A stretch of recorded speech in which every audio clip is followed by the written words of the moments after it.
Good evening. The more observant of you may have noticed that I'm not my usual jovial, charming, and charismatic self. Something happened to Grandpa. Grandpa Dino is not as usual. What had happened? Well, first of all, I had to review literature about young people. People under the age of 35 and people under the age of 25, these two cohorts. I reviewed literature by Peggy Orenstein. I reviewed literature by Lisa Wade. I read the studies by Twenge and Campbell. I read studies from Norway, from Portugal, from Brazil, from Nigeria, from Israel, from China, from the Middle East. Studies comprising altogether a few million people, actually. I had to read several books, so I'm preparing the curriculum, the syllabus, for next year's first semester, which would be youth psychology, the psychology of the young. I also corresponded with quite a few young people, many of them my students, others who are not my students, viewers from YouTube. I took on a few young clients, which I rarely do, and so I treated or worked with clients under the age of 35, and I began to obtain a bit of a panoramic view of what's happening to young people today. And I must say that I'm shaken to my foundations. There are two possibilities. Either everything we think we know in psychology is wrong, or there's a new subspecies of humanity, Homo sapiens 2.0, that has nothing to do, psychologically speaking, with all previous generations, going back to the time of Abraham. The people I talk to, they have no emotions. They think they have emotions. They do emotions. They simulate emotions. They have no emotions.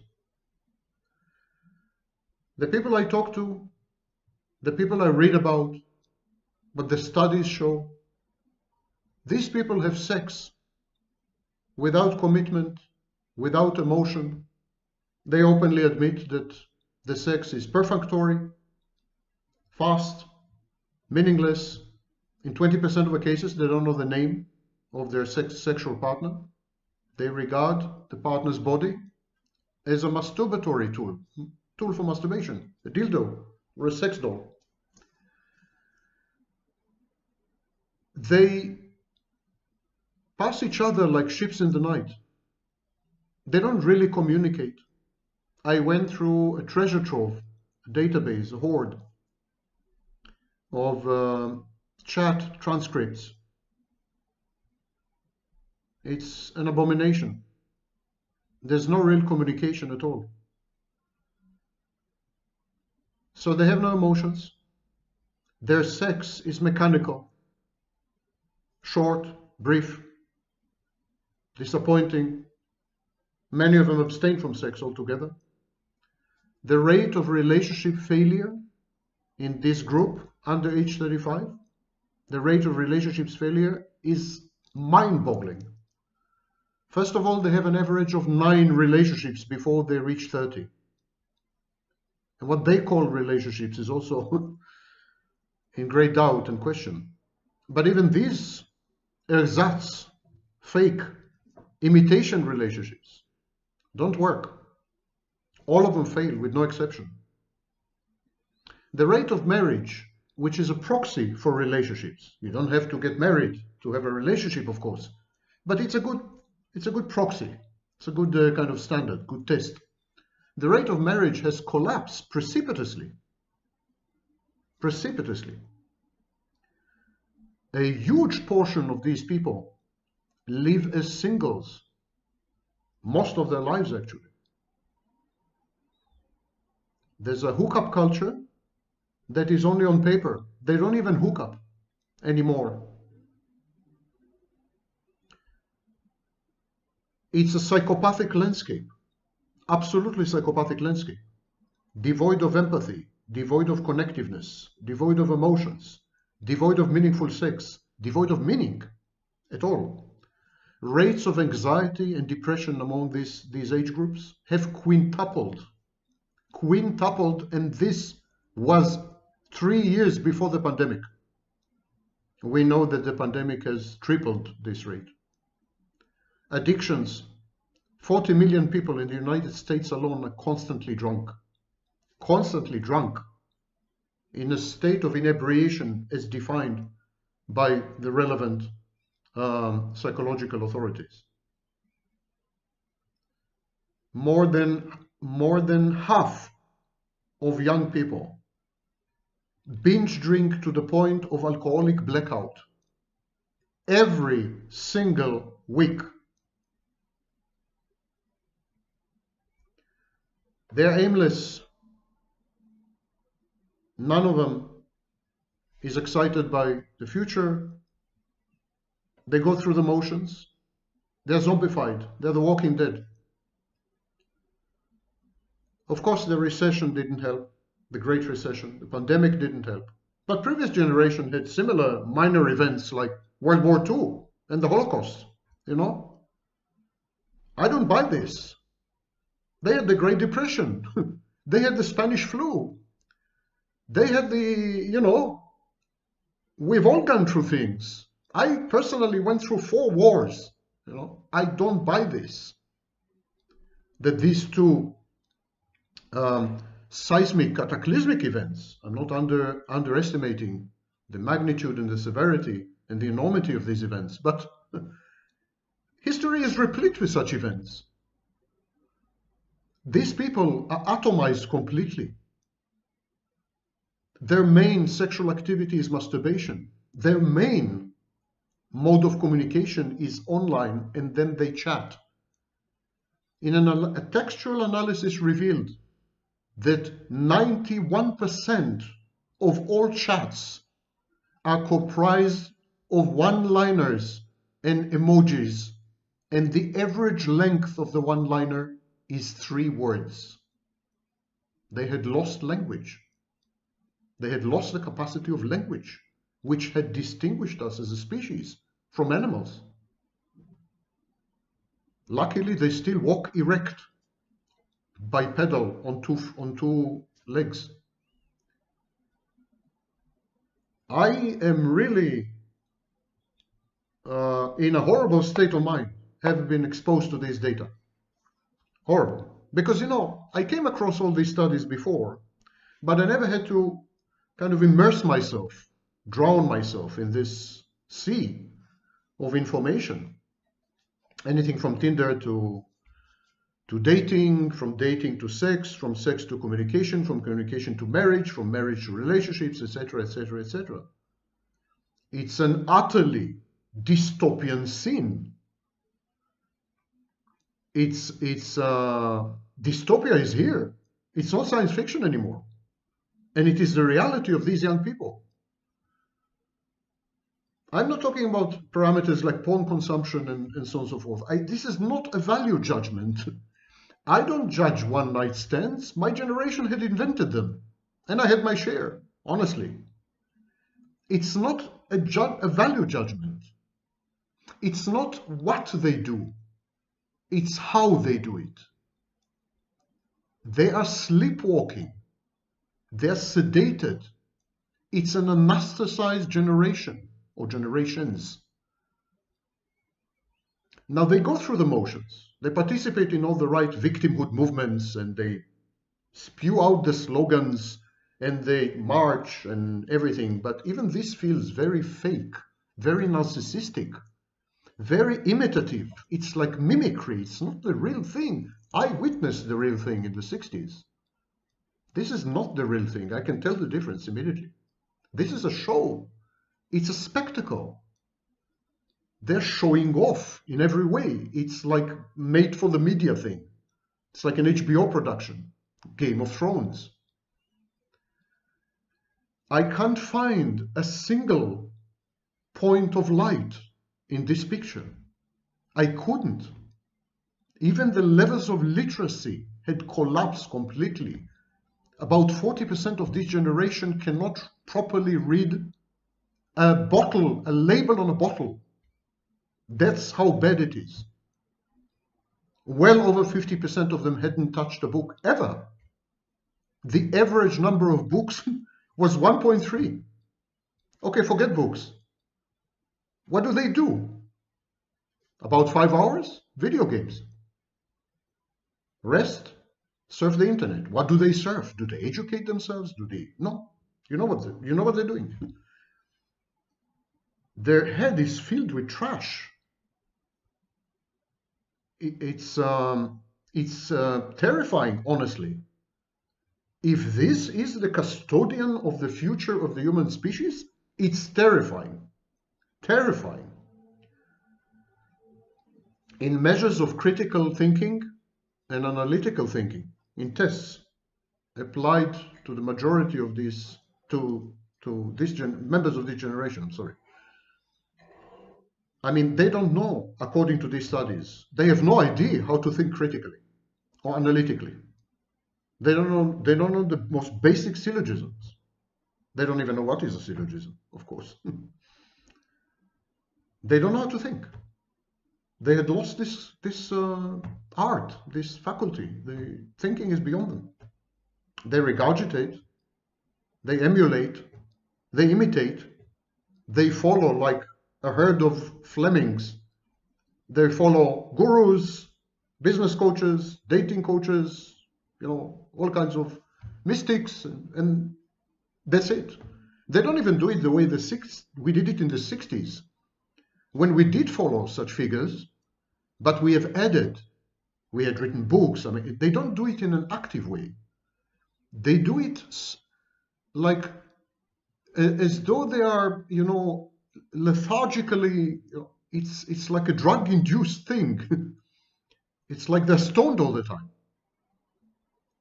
And I'm telling all this because it led me to try to think very hard. What is the problem? Why these young people don't have higher functions? No intellectual life, no interests, no hobbies. They have what I call flat speech. Flat speech is like flat affect or flat attachment. It's the appearance of conversation without conveying any meaningful content. Dismissive one-liners with no depth and no background, as dull as drying paint. Why? Why are they like that? And I think the answer, my opinion, that's an opinion, of course. I think the answer might be that they are action figures. They're action-oriented. You see, a few decades ago, not too many, we had made the transition from thinking to emotion. Let's say that was the 60s, maybe 50s, from thinking to emotion. Because there was a period of 300 years, the Enlightenment, where we had emphasized thinking. And then we said thinking got us nowhere. Thinking got us to the atomic bomb. Thinking got us to Adolf Hitler. Thinking got us to communism. So thinking got us nowhere.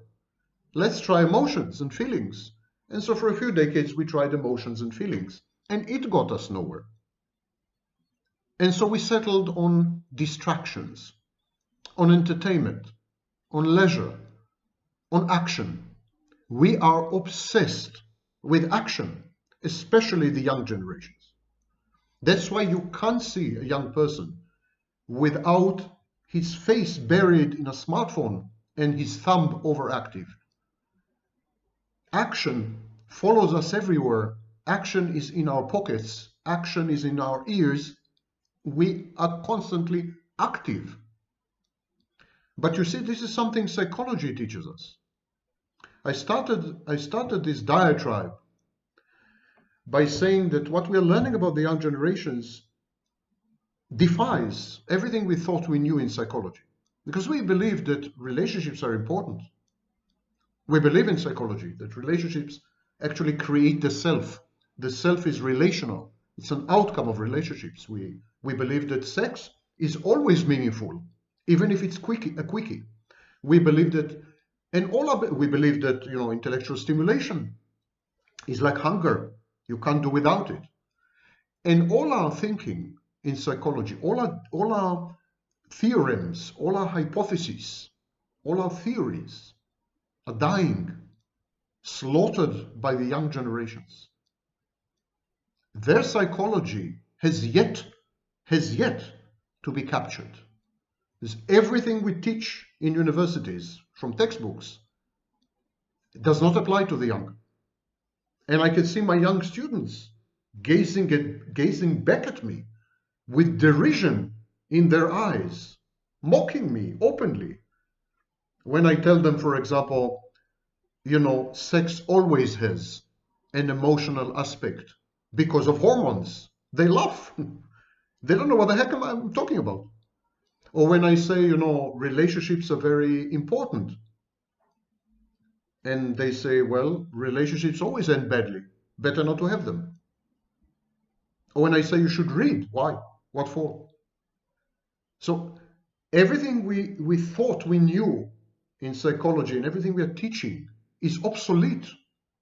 Obsolete, absolutely obsolete. And this has to do with the transition to action. This action is essentially psychopathic. Action is always goal-oriented, however minor the goal, however unimportant the goal, it's always goal-oriented. And action does not involve, or rarely involves, overt emotions, empathy, and so on. It's a very solipsistic thing. It's a very, very self-centered thing. When you act, and then you act upon someone else. So you objectify the other person.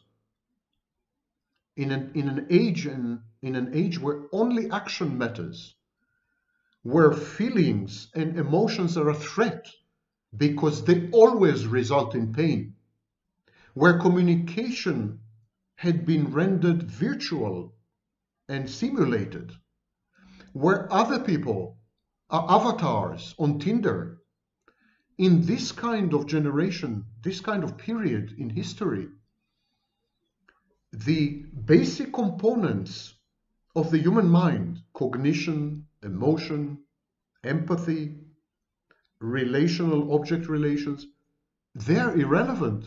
They are, let's put it this way, they are inactivated. They're inactive. They're disabled. We would have to reboot humanity to go back to these times, to render our textbooks accurate again. Actions don't matter, that's the issue. The heart matters. Motivations matter. If your motivation is negative, you are negative, even if you act positively. And then you will be judged negatively. And the overwhelming majority of actions take you away from people, take you away from life, separate you from reality, especially in today's world, where there are alternative universes, for example, in social media, online. To accomplish anything, you need to change from the inside. You need to change yourself. And then the world adapts itself. The world changes in reaction to your change. You need to work on yourself as you modify your behavior, the way you think, the way you emote, the way you relate, the way you communicate. You are changing the world as well. Inadvertently sometimes, but it always changes. When the action ends, you are still stuck with yourself. Action takes you nowhere. It's circular. It's from you to you. Action regulates your moods, maybe. Action can cause you pleasure if you are capable of pleasure, because about 1/3 of young people are anhedonic, incapable of pleasure in anything. That's 34%. So, but even if the action causes you pleasure and changes your mood for the better, it ends. It ends, and when you're back where you had begun. Where did you begin? in yourself, with yourself. There's one thing you cannot escape, ever. Yourself.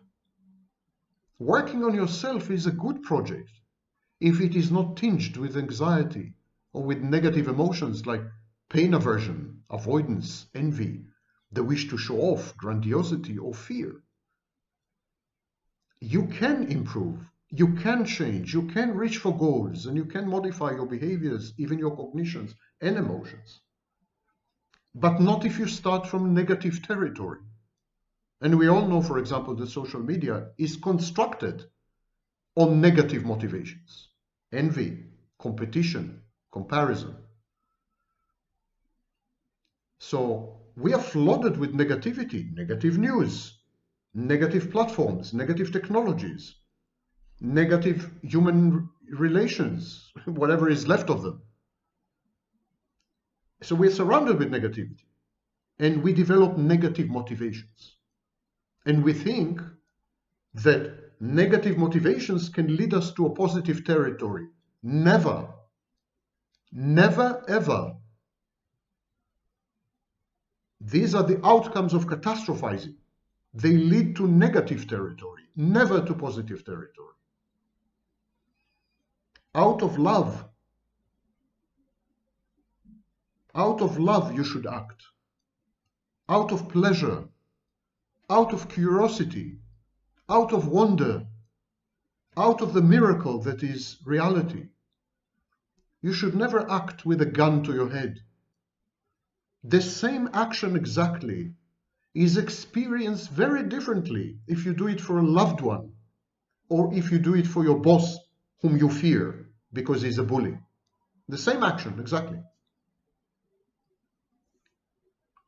Actions that have no background, that are detached, floating in space, atomized, that have no resonance with anything positive inside you, these actions will never have meaning, nor will they ever last. And today, most of the actions we undertake resonate with the negative inside us. And consequently, they cause trauma and a rejection of life and a rejection of reality. So we end up, all of us, being loners. It's a loner civilization. We use the word society. It's fiction. We don't have society anymore. We don't have society anymore. We don't have community anymore. We hardly have families anymore. Most of us don't. Vast majority of children grow up in single-parent families or in divorced families. We have nothing left. No institution, no fabric, no network. No one to look to for support, for empathy, for sympathy, for compassion, for comfort. Nowhere to go to. Least of all to ourselves. Because we are imbued and poisoned with negative toxicity, emanating from all possible directions, from the first second we open our eyes to the last second that we dive into sleep, Morpheus. If you do the right things for the wrong reasons, if you do healthy things for unhealthy reasons, it creates dissonance.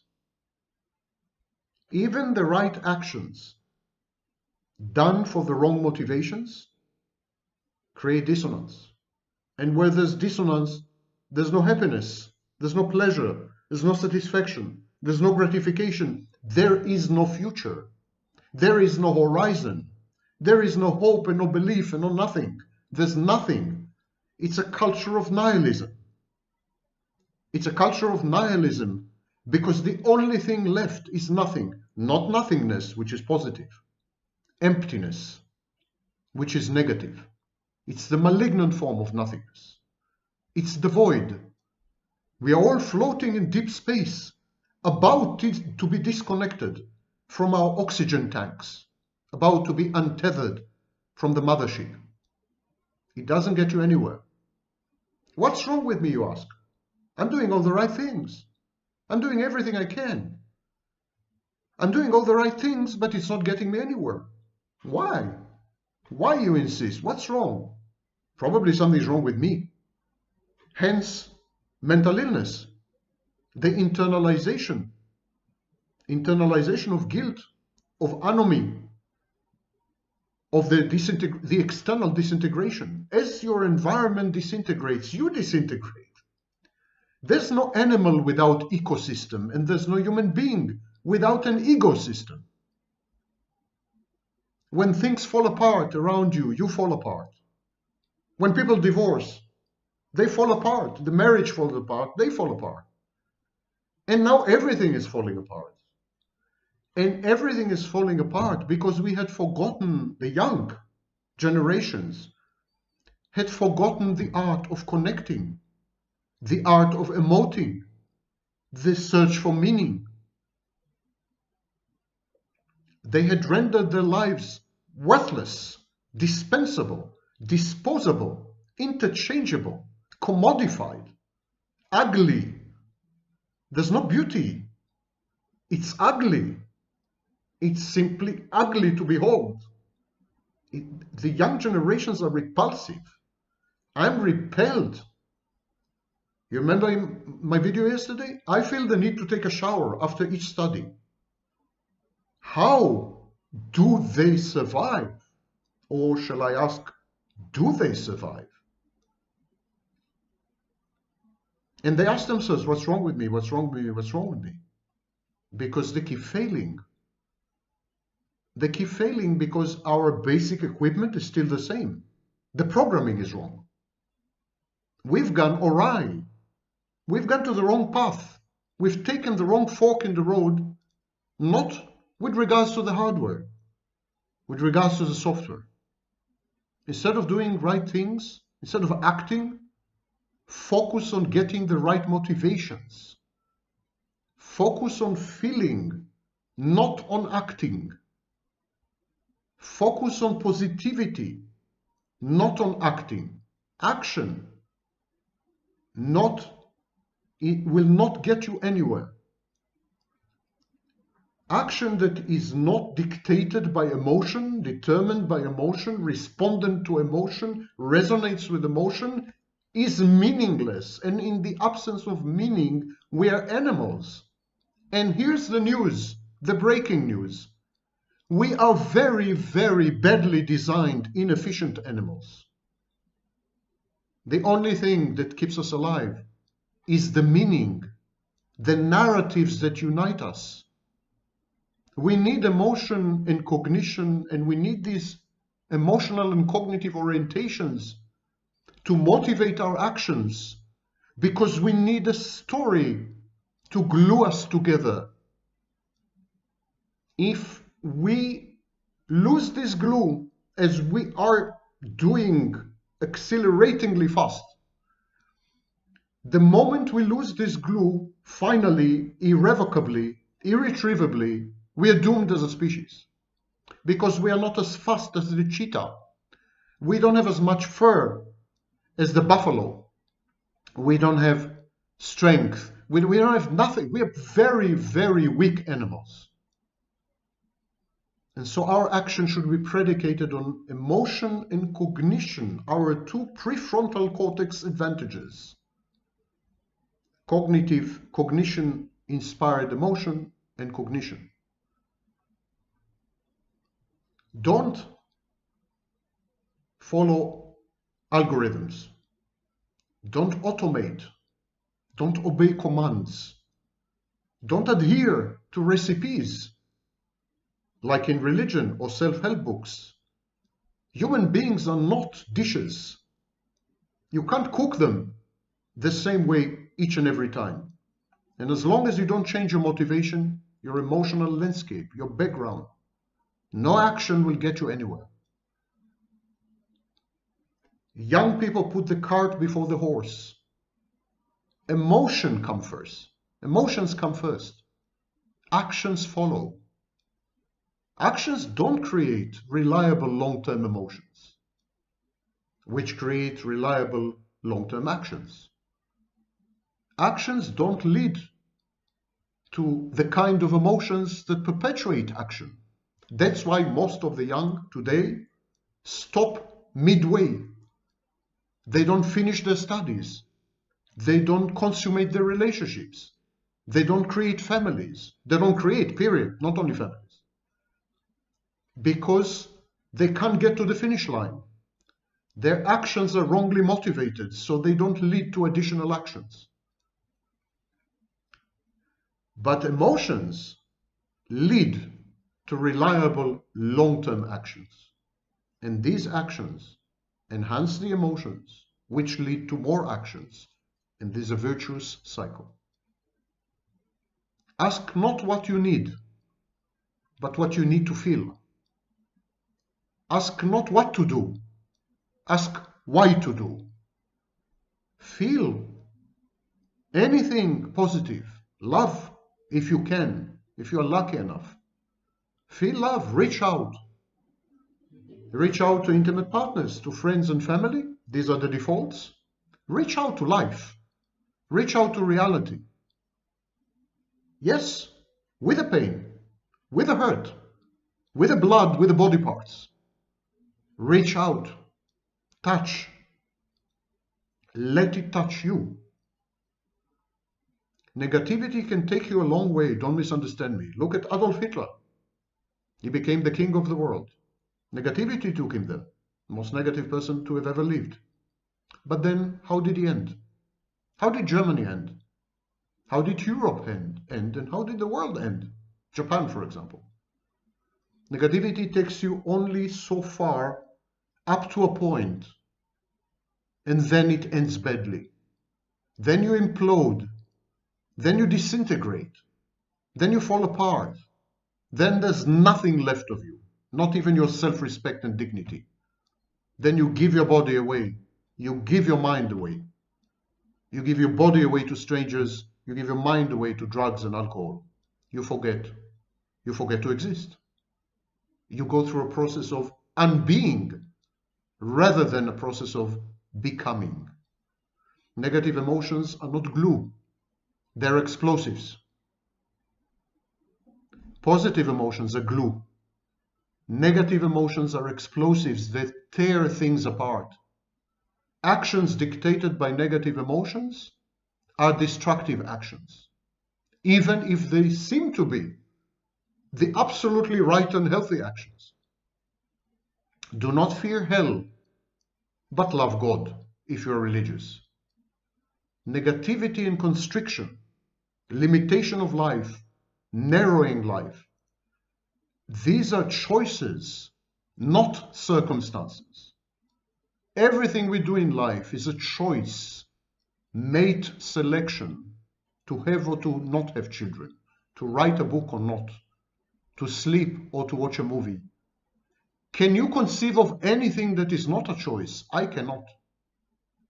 With the exception perhaps of abused children, up to a certain age. So negativity and constriction in adults, they're choices. And they are, again, if you're religiously inclined, they're blasphemous choices. Because it's a rejection of a gift. Each and every one of us was given gifts. Not the same gifts. My gifts are not your gifts, for which you should be very grateful, believe me. But we were all given gifts. And these gifts were given to us to be used. The aim was to use them for the betterment of ourselves and others. Some people use the word God, God's gift. You know what? If it's God's gift, then to be negative, to narrow your life, to limit your choices, to throw emotions out the window when you're having sex, that is to spit in God's face, to reject God himself, if you are religious, which I'm not. But if this is your favorite metaphor, that's what you're doing. You're spitting in life's face. You're giving up on the world. It's sacrilegious or inefficacious, depending if you're religious or not. It's not efficient. If you're a tough kind of person, bottom line kind of person, concerned with numbers and profits, you don't like the mushy-cushy text, right now because it's too sanctimonious and too self-righteous? Okay, let's talk business. Negativity sucks. It's inefficient. It gets you bad outcomes. It impacts the bottom line. It drives you to the red from the black. Do something. Total rejection of life is suicide. Suicide is this, isn't it? And in every conceivable philosophical and religious system, suicide is the biggest possible sin. But here are whole generations committing mental suicide. And they convince themselves that mental suicide is not as bad as physical suicide. I beg to differ. Mental suicide is much worse than physical suicide. In physical suicide, you die once. In mental suicide, you die every second, of every minute, of every hour, of every day for the rest of your life. You die by a million cuts. You die a million times. You commit suicide a million times when you commit mental suicide.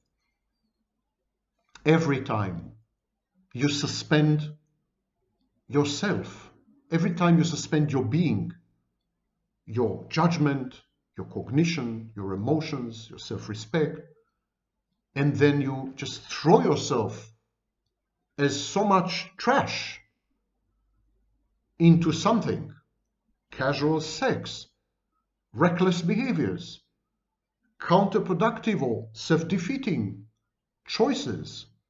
Every time you do this, you're committing yet another suicide. There have never been generations more sinful than today's generations. Why? Because they're all dead, and they are dead by their own hands. I am not a religious person. I don't know how many times I will say this. And no, I'm not going through a spiritual epiphany or theophany. But in religion, God that you believe in embraces life, embraces truth and positivity and love. There is not a single God, true God, in the big religions which embraces death and isolation and unbeing and suspension of emotions and the devil may care and throwing your life away and waste and irrationality. There's no such God. Even monks embrace life. They reject commitments. They reject external commitments because they need their undivided commitment, attention, resources, and energy for God. But they don't reject life. Even the most backward, reactionary institutions embrace marriage and family and love and relationships. And even under Nazism, even under communism, I don't recall any system of thought, ideology, which had rejected life, not even Nazism. And yet, here we are. The ideology of unbeing, the ideology of emptiness is upon us, the ideology of the spectacle, the ideology of make-believe and imitation and simulacrum and simulation, the ideology of why do I need to be if instead I can act. It's not going to end well, and we are already halfway there. Armageddon is not a battle. It is silence when we are all gone.